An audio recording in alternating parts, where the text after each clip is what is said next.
Hi friends, welcome to competitive cracker. ഞാൻ ആശ വിനീഷ്. ഇന്ന് ഞാൻ വന്നിരിക്കുന്നത് നമ്മുടെ LPSA UPSA വളരെ ഊർജ്ജമായിട്ട് പഠിച്ചു തുടങ്ങിയ കുറേ പേരുണ്ട്. പക്ഷേ എന്നിരുന്നാലും ഇപ്പോഴും അപേക്ഷയുടെ സമയമൊക്കെ ആയി പഠിച്ചു തുടങ്ങാൻ ആഗ്രഹിക്കുന്ന പേരാണ് കൂടുതൽ പേരും. ഇതിലൊന്ന് ട്രാക്കിൽ എത്തണം, എങ്ങനെയെങ്കിലും പഠിച്ച് ഈ പ്രാവശ്യം സർക്കാർ ജോലി ഉറപ്പിക്കണം തുടങ്ങിയ കാര്യങ്ങളാണ് മിക്കവർക്കും ആഗ്രഹമുള്ളത്. പക്ഷെ അങ്ങോട്ട് പഠിച്ചു തുടങ്ങുമ്പോൾ പലരും കേൾക്കുന്നത്, ഇത് പഠിക്കണോ, SCRT കഴിയണോ, ആദ്യം അടുത്ത് NCRT എടുക്കണോ, അതോ റാങ്ക് ഫെയിൽ എടുക്കണോ, ഇനിയും അങ്ങനൊന്നുമല്ല പഴയ ക്വസ്റ്റ്യൻ പേപ്പർ ചെയ്യണോ തുടങ്ങി ഒരുപാട് സംശയങ്ങളാണ് എല്ലാവർക്കും ഉള്ളത്. PSC പരീക്ഷയിൽ പഴയകാല ക്വസ്റ്റ്യന് പ്രാധാന്യമുണ്ടോ എന്ന് ചോദിച്ചു കഴിഞ്ഞാൽ തീർച്ചയായിട്ടും നമുക്ക് ക്വസ്റ്റ്യൻസ് മനസ്സിലാക്കാനും ഇത് ഇപ്പം ഒരു സിലബസ് നമുക്കറിയാം, ഈ സിലബസിനുള്ളിൽ നിന്നാണോ ഈ ക്വസ്റ്റ്യൻസ് വരാറുള്ളത്, അതോ ഇതിന് ഔട്ട് ഓഫ് ഒക്കെ ചോദിക്കുമോ എന്നുള്ള സിനാരിയോ ഒക്കെ മനസ്സിലാക്കാൻ നമുക്ക് ക്വസ്റ്റ്യൻ പേപ്പർ നല്ലതാണ്. പഠിച്ചു തുടങ്ങുമ്പോൾ പഴയകാല ക്വസ്റ്റ്യൻ പേപ്പർ ഒന്ന് നോക്കുന്നത് നിങ്ങളുടെ എക്സാമിൻ്റെ പാറ്റേൺ എവിടെ വരെ എത്തി എന്ന് മനസ്സിലാക്കാൻ സഹായിക്കും. അപ്പോൾ PSC ക്വസ്റ്റ്യൻ പേപ്പർ മാത്രം കണ്ടാൽ മതിയോ LP UP ഉദ്യോഗാർത്ഥി? ഒരിക്കലുമല്ല. കേറ്റിൻ്റെ ക്വസ്റ്റ്യൻ പേപ്പറും നിങ്ങൾ കാണണം. എന്തുകൊണ്ടാണെന്ന് വെച്ച് കഴിഞ്ഞാൽ നിങ്ങളുടെ പെഡഗോഗി അല്ലെങ്കിൽ കേറ്റിൻ്റെ സൈക്കോളജി തുടങ്ങിയ ഭാഗങ്ങളിലൊക്കെ നല്ലവണ്ണം ക്വസ്റ്റ്യൻസ് എന്തിൽ നിന്ന് നമുക്ക് പ്രതീക്ഷിക്കാൻ പറ്റും? കേറ്റിൻ്റെ ക്വസ്റ്റ്യൻ പേപ്പർ കൈകാര്യം ചെയ്യുന്നതിലൂടെ നമുക്കൊരു കോൺഫിഡൻസ് ഒക്കെ ലഭിക്കും. ഈ ഏത് ടൈപ്പിൽ ചോദിച്ചു കഴിഞ്ഞാലും നമുക്കൊരു ക്വസ്റ്റ്യൻ ആൻസർ ചെയ്യാൻ പറ്റും എന്ന ലെവലിലേക്കൊക്കെ എത്തും. എന്നാൽ ആദ്യം തന്നെ ഇതെല്ലാം കൂടെ ഒരുമിച്ച് പഠിക്കാനും നമ്മളെ കൊണ്ട് സാധിക്കില്ല. അപ്പം ആദ്യം എന്താ വേണ്ടത്? നമുക്ക് ആ സിലബസിനെ ഒന്ന് മനസ്സിലാക്കണം. അതിൻ്റെ മാർക്ക് ഡിസ്ട്രിബ്യൂഷൻ അറിഞ്ഞു കഴിഞ്ഞു കഴിഞ്ഞാൽ ഈ ക്വസ്റ്റ്യൻ പേപ്പർ ഒന്ന് എടുക്കുക, ക്വസ്റ്റ്യൻ പേപ്പർ ജസ്റ്റ് ഒന്ന് അനലൈസ് ചെയ്യുക. അങ്ങനെ നിങ്ങൾക്ക് വളരെ എളുപ്പകരമായി, ഇനി അങ്ങനെ അനലൈസ് ചെയ്യാൻ സമയമില്ല എങ്കിൽ നിങ്ങൾക്ക് ഈ വീഡിയോ തീർച്ചയായിട്ടും ഉപകാരപ്രദമാകും. കാരണം ഞാനിവിടെ NCAയുടെ ക്വസ്റ്റ്യൻ പേപ്പറാണ് LPSAയ്ക്കും UPSAയ്ക്കും വേണ്ടി അനലൈസ് ചെയ്തിരിക്കുന്നത്. അതിലെ ഓരോ പോർഷനിലും ഇപ്പം കേരള ചരിത്രം എന്ന് പറയുന്ന പോർഷനിൽ നമ്മൾ തുടങ്ങാവുന്നതാണ്. അവിടെ പഴശ്ശി വിപ്ലവത്തിൽ നിന്നാണ് തുടങ്ങുന്നത്. ആ പഴശ്ശി വിപ്ലവത്തിൽ നിന്ന് LPSA 2022 ചോദ്യങ്ങൾ ചോദിച്ചിട്ടുണ്ട്. ഇനിയും തന്നിരിക്കുന്ന പോർഷൻ മാത്രമാണോ വന്നേക്കുന്നത്?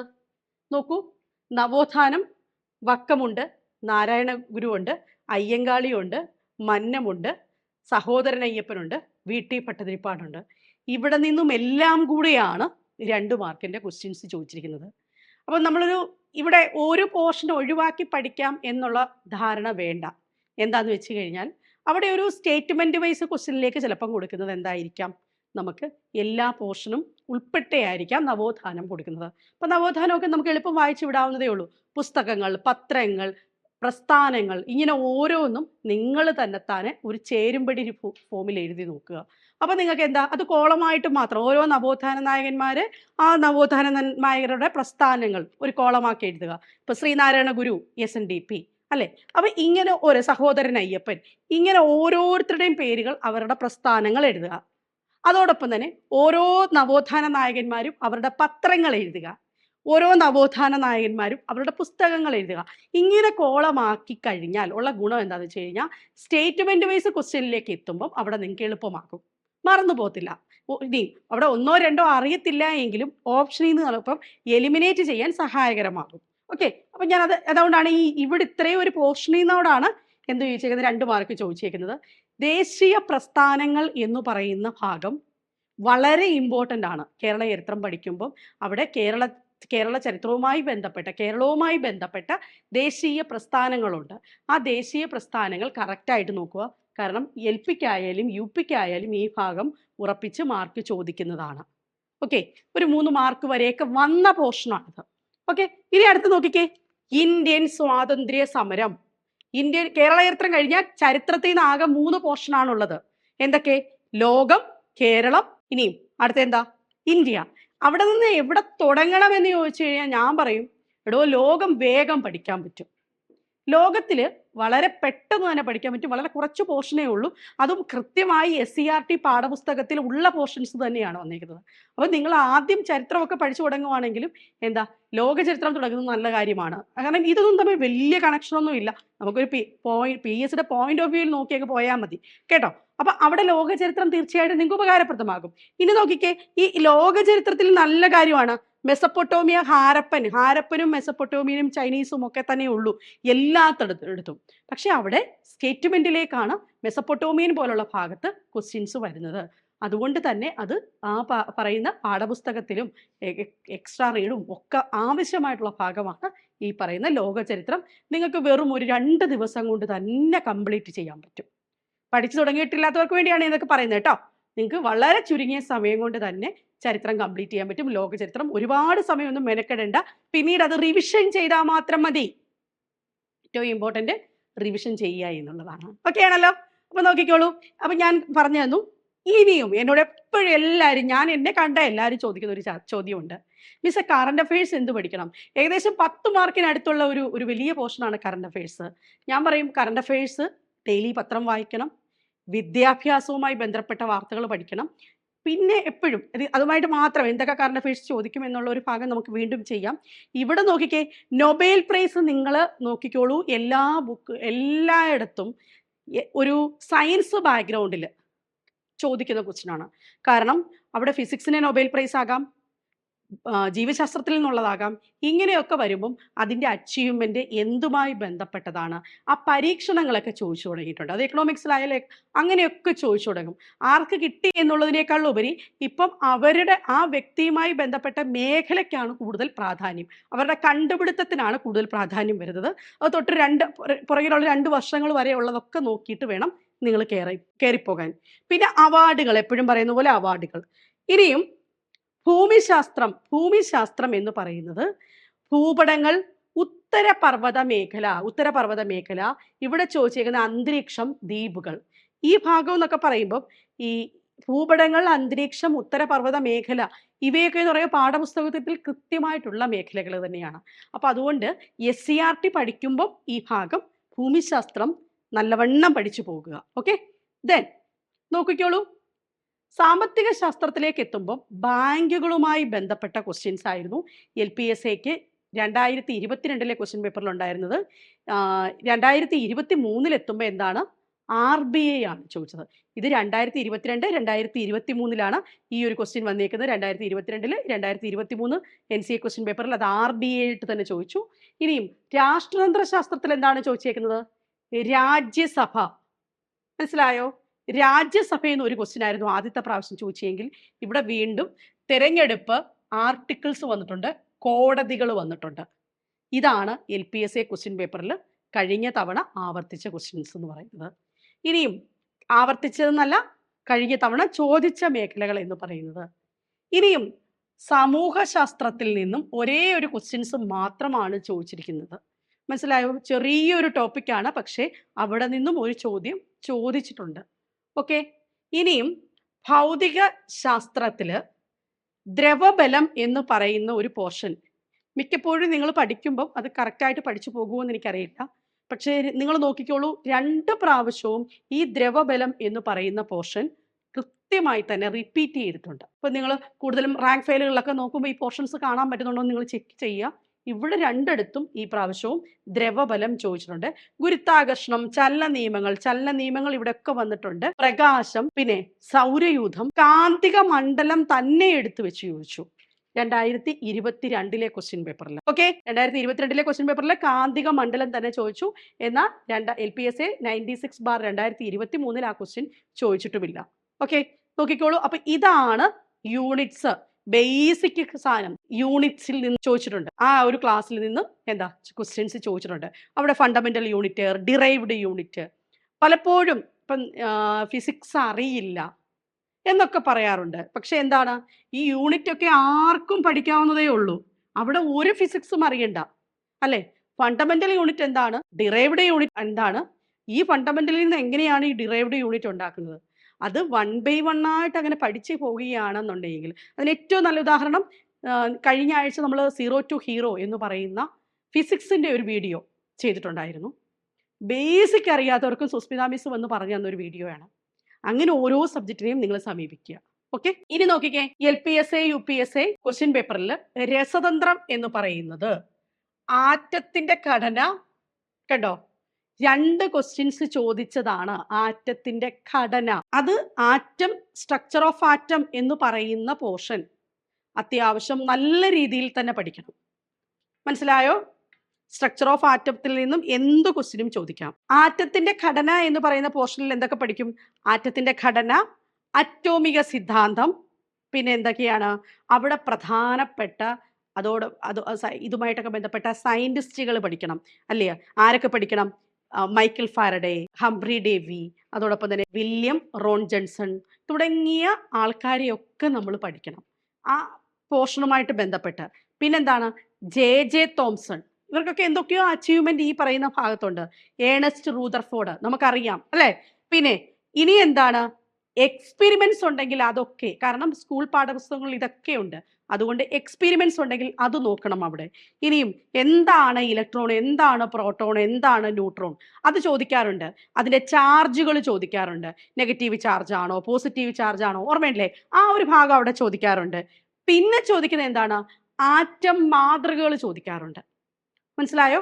ആറ്റം മാതൃകൾ എന്തൊക്കെയാണ്? ആറ്റം മാതൃകൾ അവിടെയാണ് ഈ പ്ലം പുഡിംഗ് മോഡലൊക്കെ വരുന്നത്. ഓക്കെ, അപ്പൊ ആറ്റം മോഡൽസ് ചോദിക്കാറുണ്ട്, അതിന്റെ പ്രത്യേകത.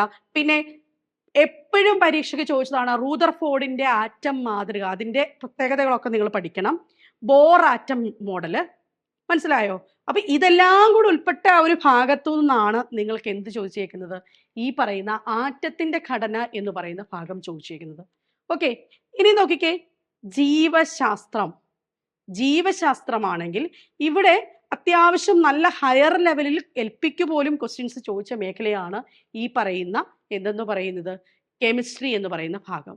ഇനിയും നമുക്ക് കെമിസ്ട്രി അറിയത്തില്ല എന്നൊക്കെ പറഞ്ഞാലും ഈ ആറ്റം മോഡലൊക്കെ എന്ന് പറയുന്ന കാര്യങ്ങളൊക്കെ ഉണ്ടല്ലോ, കെമിസ്ട്രി അറിയാവുന്നവർ പറഞ്ഞു തന്നു കഴിഞ്ഞാൽ നിങ്ങൾക്ക് മനസ്സിലാകും. പിന്നെ നിങ്ങൾ എപ്പോഴും മനസ്സിലിരിക്കുക, നിങ്ങളുടെ കോർ ഏരിയ എന്ന് പറയുന്നത് സയൻസ് തന്നെയാണ്. അപ്പൊ സയൻസ്, ഇംഗ്ലീഷ്, മലയാളം, കണക്ക്, ഇത് അതിൻ്റെ കൂടെ സൈക്കോളജി, ഇതാണ് നിങ്ങളുടെ പരീക്ഷ. അതിൽ നിങ്ങൾ മാർക്ക് മേടിച്ചെങ്കിൽ മാത്രമേ നിങ്ങൾ മുന്നോട്ട് വരത്തുള്ളൂ. അപ്പൊ അവിടെ ഒഴിവാക്കി പഠിക്കുക എന്നൊരു കോൺസെപ്റ്റേ വേണ്ട. എങ്ങനെയൊക്കെയോ സയൻസ് പഠിച്ചെടുക്കണം, അതാണ് നിങ്ങളുടെ അജണ്ട എന്ന് പറയുന്നത്. അല്ലാതെ നിങ്ങൾ പലപ്പോഴും എന്താണ്, ഒരു മത്സര പരീക്ഷ എന്ന് പറയുമ്പോൾ ഏറ്റവും എളുപ്പമുള്ള GK പോർഷനുള്ള ചരിത്രം വായിച്ചു നോക്കും. അത് വായിച്ച് നിങ്ങൾക്ക് എത്ര മാർക്കേ കിട്ടത്തുള്ളൂ. ഞാനിത് പല വീഡിയോസിലും പറയുന്നതാണ്. എന്തുകൊണ്ട് CCയിൽ കോച്ചിങ് എടുക്കണമെന്ന് ചോദിച്ചു കഴിഞ്ഞാൽ ഞാൻ തീർച്ചയായിട്ടും പറയും, ഈ കോർ ഏരിയ കറക്റ്റായിട്ട് ഞങ്ങൾ പഠിപ്പിച്ചു തരും. അങ്ങനെ നിങ്ങൾ റാങ്ക് ലിസ്റ്റ് വരത്തുള്ളൂ. ഞങ്ങൾ ഫോക്കസ് ചെയ്യുന്നതും ഞങ്ങൾ മാർക്ക് മേടിച്ച് വെച്ച് തരുമെന്ന് ഉറപ്പ് വരുത്തുന്നു. അപ്പോൾ അതുകൊണ്ടാണ് ഞങ്ങളുടെ ക്വസ്റ്റ്യൻ പേപ്പറിന് അത്രയും ക്വസ്റ്റ്യൻ പേപ്പർ സെറ്റ് ചെയ്യുമ്പോഴും ഒക്കെ ഞങ്ങൾ അത്രയും ശ്രദ്ധിക്കുന്നത്. സയൻസ് തന്നെ വീണ്ടും വീണ്ടും വീണ്ടും റിവിഷൻ ചെയ്യും. കുട്ടികൾക്ക് ആർക്കും ആദ്യത്തെ സമയത്ത് ഇത് ദഹിക്കത്തില്ല. എന്താണ് ഇങ്ങനെ ഡ്രൈ സബ്ജക്റ്റ്, പഠിച്ചിട്ട് എത്തുന്നില്ല എന്ന് പറയും. പക്ഷെ അത് കുറച്ച് ദിവസം പഠിച്ചു തുടങ്ങിക്കേ, നിങ്ങൾക്കും പറ്റും. മനസ്സിലായോ? നിങ്ങൾക്കൊക്കെ എന്തായാലും 10ാം ക്ലാസ്സും കഴിഞ്ഞ് TTCയും കഴിഞ്ഞ് വരാം. നമ്മൾ പഠിപ്പിക്കുന്ന 10 വരെയുള്ള സയൻസേ ഉള്ളൂ. അപ്പോൾ അത് പഠിച്ചെടുക്കണം. കാരണം ഇവിടെ നിങ്ങളുടെ സമയം വിലപ്പെട്ടതാണ്. നിങ്ങൾക്കൊരു ജോലിയല്ലേ വേണ്ടത്. അപ്പോൾ തീർച്ചയായിട്ടും പഠിച്ചെടുക്കണം. ദെൻ അടുത്ത എന്താണ് പറയുന്നത്? ജീവശാസ്ത്രവുമായി ബന്ധപ്പെട്ട ദഹന വ്യവസ്ഥ, നാഡീ വ്യവസ്ഥ, ഇതൊന്നും നിങ്ങൾ ഓരോ സയൻസ് ബാക്ക്ഗ്രൗണ്ടും വേണ്ട. രോഗങ്ങളും ആരോഗ്യ പരിപാലനവും, ഇത് GKയുമായിട്ട് ബന്ധപ്പെട്ട് കറണ്ട് അഫയേഴ്സിന് കയറി ക്വസ്റ്റ്യൻസ് ചോദിക്കും. അവിടെ നിങ്ങൾ ഓരോ സയൻസിന്റെയും വലിയ ബുദ്ധികളൊന്നും പോകണ്ട. അല്ല എനിക്ക് സയൻസ് അറിയത്തില്ല എന്ന് പേടിക്കണ്ട. നോക്കൂ, വർഗീകരണം എളുപ്പമാണ്. ആ കിങ്ഡം ഒക്കെ പഠിക്കാൻ എന്ത് എളുപ്പമാണ്. അത് കുറച്ച് പേരുകൾ മാത്രം, വായിക്കൊള്ളത്തില്ല. എന്താ ചെയ്യേണ്ടത്? എഴുതി നോക്കണം. മനസ്സിലായോ? നമുക്ക് മനസ്സിലാവില്ലായിരിക്കും, പക്ഷെ നിങ്ങൾ പേപ്പർ ഉപയോഗിച്ച് എഴുതി നോക്കണം. സമയമില്ലെന്ന് മാത്രം പറയരുത്, എഴുതിയാലേ നമുക്ക് പരീക്ഷ ക്ലിയർ ചെയ്യാൻ പറ്റത്തുള്ളൂ. ഓക്കെ, പരിസ്ഥിതി സംരക്ഷണം. ഇവിടെ നോക്കിക്കേ, കൃഷി, വിറ്റാമിനുകൾ, പരിസ്ഥിതി സംരക്ഷണം, ജീവശാസ്ത്രം, വർഗീകരണം, കോശങ്ങൾ. ഇതിൽ ഞാൻ പറഞ്ഞില്ലേ നമ്മുടെ കേറ്ററ്റിന്റെ ക്വസ്റ്റ്യൻ പേപ്പർ, അവിടെ തീർച്ചയായിട്ടും ഈ ഭാഗത്തിൽ EVSലൊക്കെ നല്ല ക്വസ്റ്റ്യൻസ് കാണുന്നതാണ്. അപ്പോൾ അതൊക്കെ പരിശീലിക്കുന്നത് നിങ്ങൾക്ക് തീർച്ചയായിട്ടും ഉപകാരപ്രദമാകും. ഇനിയും ഗണിതം, അതോടൊപ്പം തന്നെ മനഃശാസ്ത്രം. ഞാൻ ഗണിതം പറയാം, മനഃശാസ്ത്രം നമുക്ക് വേറെ വീഡിയോസ് ആയിട്ട് തന്നെ ചെയ്യാം. ഗണിതത്തിൽ നോക്കിക്കേ, ശ്രേണികൾ, ജാമിതീയ രൂപങ്ങൾ, സംഖ്യകൾ, ശതമാനം, വർഗമൂലം, കൃത്യംഗങ്ങൾ, ക്ലോക്ക്, സമയവും ജോലിയും, ശരാശരി, ലാഭവും നഷ്ടവും, സമയവും ദൂരവും, മാനസിക ശേഷി. ഇങ്ങനെയായിരുന്നു ചോദിച്ചത്. അപ്പൊ ഇപ്പൊ ഇതെന്തെന്ന് ഒഴിവാക്കിയെന്ന് ചോദിച്ചു കഴിഞ്ഞാൽ ഒന്നുമില്ല. പക്ഷേ പലപ്പോഴും കൃത്യംഗങ്ങൾ എന്നൊക്കെ പറഞ്ഞ് പേരുകൾ പലപ്പോഴും സിലബസിലുണ്ടോ എന്ന് ചെക്ക് ചെയ്യുക, അല്ലേ? ഇവിടെ മാനസിക ശേഷി, ഭിന്നസംഖ്യ, ഇതൊക്കെ സംഖ്യകളുമായി ബന്ധപ്പെട്ട, അല്ലെങ്കിൽ സംഖ്യകൾ, ഭിന്നസംഖ്യ തുടങ്ങിയ പോർഷൻസ് എന്നൊക്കെ പറയുന്നത് ഫ്രം ദ ബേസ് ആണ് സ്റ്റാർട്ട് ചെയ്യുന്നത്. അവിടെ നിന്ന് തന്നെ നിങ്ങൾക്ക് മാർക്ക് കിട്ടും. ഇത് ഇത് ഇത് അല്ലെ, ഒരേ പാറ്റേണിൽ വരുന്നതാണ്.